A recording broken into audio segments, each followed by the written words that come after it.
آج خصوصی خراج تحسین ذل شاہ، ایک ملنگ، ایک درویش، ایک اسپیشل بچہ جس کو نشانہ بنایا گیا تھا، شہید کیا گیا تھا آج ہی کے دن 8 مارچ کو۔ آج ان کی برسی ہے۔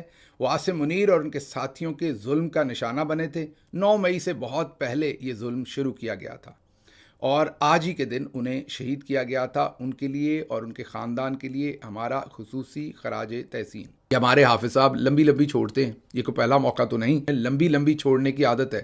یاد کریں، آپ کو جتنی گپیں اور جھوٹ انہوں نے مارے ہیں اتنے شاید ہی کسی نے چھوڑے ہوں یا مارے ہوں۔ انہوں نے آ کر کہا کہ 100 ارب کی انویسٹمنٹ ہوگی، اسی سعودی عرب کا نام لیا تھا، اسی قطر کا، کویت کا، UAE کا لیا تھا۔ ان کی اب اپنی انویسٹمنٹ ڈوب رہی ہے۔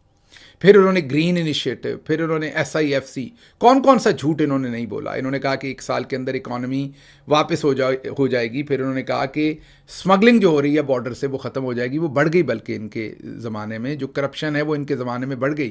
بلکہ یہاں پر یہ ذہن میں رکھیے کہ جتنے بھی ابھی تک جنرلز آئے ہیں، جنہوں نے بھی آرمی چیف اور ڈکٹیٹر آئے ہیں، جنہوں نے پاکستان کے آئین کو توڑا ہے، ان میں اگر سب سے بڑا کرپشن نواز، میں نواز شریف کی بات صرف نہیں کر رہا، میں سب سے بڑے کرپشن نواز جسے کرپٹ سب سے زیادہ پسند ہیں، وہ عاصم منیر ہے۔ اگر آپ عاصم منیر صاحب کی گرد و نواح کو دیکھیں اور ان کے جو تعلقات ہیں، جن لوگوں کو وہ قریب رکھتے ہیں، آپ دیکھیں گے تو آپ کو کرپٹ ترین لوگ ان کے بہت ہی خاص الخاص نظر آئیں گے۔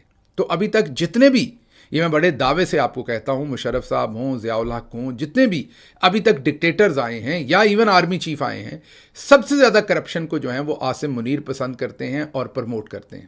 ان حالات میں انہوں نے دعوے تو بہت کیے، لیکن اب پاکستان کا جو بھرکس نکلا ہے وہ آپ کے سامنے ہے۔